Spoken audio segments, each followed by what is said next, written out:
Bonjour à tous, dans cette vidéo on aborde la première étape que j'ai tracée dans la vidéo précédente.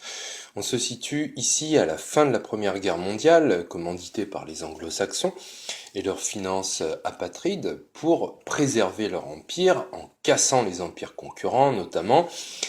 Et ça, c'est la seule et vraie réalité historique, contrairement au boniment de tous les abrutis de bonimenteurs propagandistes bas du plafond. La vérité sur le passé, si elle ne sort pas, je précise, on n'a pas d'avenir parce que si on laisse des aveugles en esprit nous dire quoi penser, on va tomber dans tous les trous de l'esprit. Alors, en 1918, la défaite de l'Allemagne. En 1918, l'empire du Kaiser était près de la tombe, et il n'en fallait pas beaucoup plus pour l'y mettre. Il restait à donner un coup de grâce pour en être sûr. Deux coups de grâce en fait, un par le haut et un par le bas, une double lame. D'abord avec le chancelier allemand Max von Baden, cousin du Kaiser et grand traître. Je ne cite que trois faits parmi d'autres. Il annonça d'abord l'abdication de Guillaume II 3 semaines avant. Il a dormi pendant les 36 heures les plus cruciales comme un bon gros bébé. Une dose excessive de somnifères l'avait plongé, le petit prince, dans l'oubli pendant 36 heures cruciales du 1er au 3 novembre 1918 lorsqu'il se réveilla.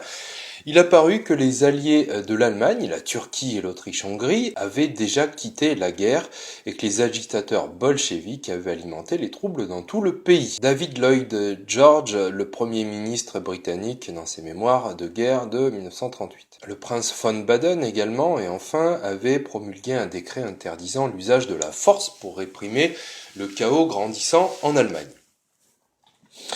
Avec ce mélange explosif de somnifères, de fake news et d'impuissance, il ne restait qu'à appuyer sur la seconde lame déjà bien aiguisée, les révolutionnaires financés, comme on l'a vu dans l'épisode précédent, par la finance apatride, qui voulaient, ces révolutionnaires, une paix immédiate et une extension de la révolution à toute l'Europe, avec l'aide de la Russie bolchevique.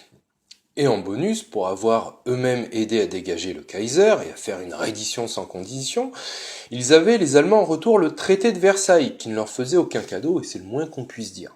Les financiers et les politiciens fixèrent plus tard en commission la dette de guerre allemande à 132 milliards de mark or par an. Et on notera que les Alliés n'ont notifié à l'Allemagne le montant total des réparations définitives qu'en 1928, après que Staline eut évincé Trotsky. En conséquence, les Allemands se sont sentis humiliés et trahis, générant un esprit revanchard. Jacques Bainville, un grand historien, prophétisait déjà en 1920 « Les Allemands devront payer le tribut principal aux Français, qui sont un tiers de moins qu'eux, 40 millions de Français ont pour débiteurs 60 millions d'Allemands, à moins que ces millions de créatures ne fussent pas attachées au même boulet, avec un seul gouvernement, peut-être demain un seul chef, pour les dresser à briser leurs chaînes. » Il disait encore, le traité de Versailles enlève tout à l'Allemagne, sauf le principal, sauf la puissance politique génératrice de toutes les autres. Croit supprimer les moyens de nuire que l'Allemagne possédait en 1914, il lui accorde le premier de ces moyens, celui qui doit lui permettre de reconstituer les autres, l'État, un État central qui dispose de ressources et de forces de 60 millions d'êtres humains et qui sera au service de leur passion. Voilà ce que disait Jacques Bainville dans sa parfaite analyse géopolitique dans Les conséquences politiques de la paix chez Fayard en 1920. Il avait compris dès 1920. En toile de fond, on avait encore une fois la pensée thèse, antithèse, synthèse. La thèse avec le statu quo, l'empire du Kaiser, inadmissible alors. L'antithèse, la révolution violente financée par la finance apatride, inadmissible également. Et du coup, les Allemands ont eu la synthèse sous forme de compromis, la République de Weimar. La République de Weimar qui mettait fin au règne de l'empire des Hohenzollern, qui stoppait la révolution violente le 11 août 1919, et cette constitution de Weimar était la première constitution démocratique appliquée dans l'histoire allemande. Autrement dit, c'était l'avènement d'une république démocratique malléable à souhait, avec des élections au Reichstag tous les 2 ans, en fait il y en a eu 9 en 14 ans, et pour gagner les élections, il faut de l'argent, et à cette époque, pour avoir de l'argent, c'était la merde. Alors, de 1919 à 1923, la crise en Allemagne. Les États-Unis venaient de toucher, eux, le jackpot pour avoir accordé des prêts de 11 millions de dollars à leurs conditions léonines aux belligérants. Je rappelle que c'est à ce moment-là que les Américains ont imposé en contrepartie Jean Monnet et la JP Morgan en France. L'équation était simple.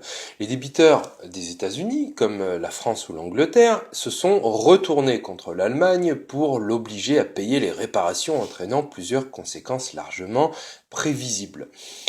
D'abord une fuite des capitaux allemands à l'étranger, ensuite des rentrées fiscales misérables, un déficit public énorme, et au final, sans parler des petits calculs politiques allemands à 2 balles, le gouvernement allemand a fait chauffer la planche à billets. Résultat net et sans bavure, l'hyperinflation, la monnaie allemande s'est effondrée. Et là, c'était colossal, comme disaient les Allemands. En 1923, 1 dollar valait 4,2 trillions de marques allemands. Vous savez, 4,2 multiplié par 10 puissance 14. 1922, la révolte des révolutionnaires bolcheviks.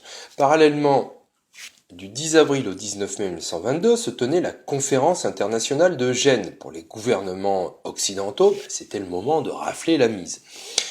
En réclamant essentiellement que le gouvernement soviétique paye les dettes de guerre et d'avant-guerre tsaristes avec intérêt et procède au remboursement de toutes les entreprises étrangères nationalisées par les soviets.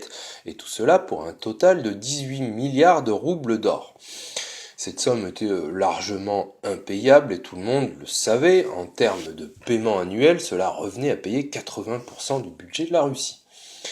Leur mission aux bolcheviks était tout simplement de livrer la Russie à l'exploitation commerciale de la finance apatride, c'est-à-dire, outre les dettes du tsar, livrer les industries nationalisées à leurs propriétaires occidentaux, avoir un chèque en blanc pour pomper le pétrole, niveler les forêts, extraire les diamants et électrifier le pays, tout ça pour une bouchée de pain.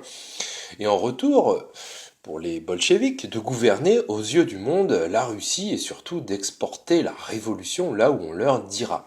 Mais surprise pour les représentants de la finance apatride, la délégation soviétique lança une réclamation contre l'intervention étrangère et le blocus, 30 milliards de roubles d'or. Stupeur et tremblement chez les Occidentaux qui réalisèrent qu'ils n'avaient pas en face d'eux des instruments complètement obéissants, mais ils devaient entrer en phase de négociation.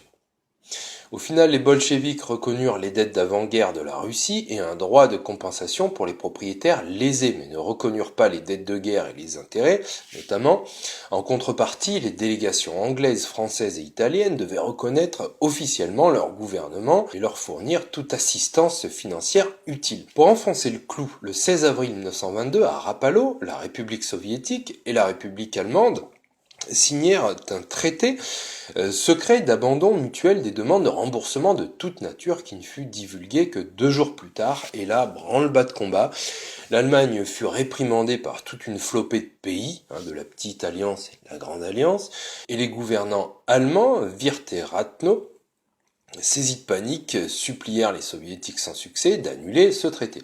Je précise qu'avec leur pion Trotsky, les anglo-saxons conservaient l'espoir de contrôler à nouveau totalement les bolcheviks, et d'autant plus qu'il apparaissait que Lénine ne tarderait pas à être hors jeu, ayant fait un premier AVC en mai. Je précise aussi que l'exportation de la révolution en Europe, comme en France, a été un échec. Et c'est à ce moment-là que les anglo-saxons cherchèrent activement en Allemagne un pion capable de casser du bolchevique et de semer la terreur par les provocations et les assassinats, de faire rentrer dans le rang les gouvernants allemands ou de les faire tomber. Et devinez qui ils trouvèrent. La suite au prochain numéro. Je vous remercie de votre écoute et à bientôt.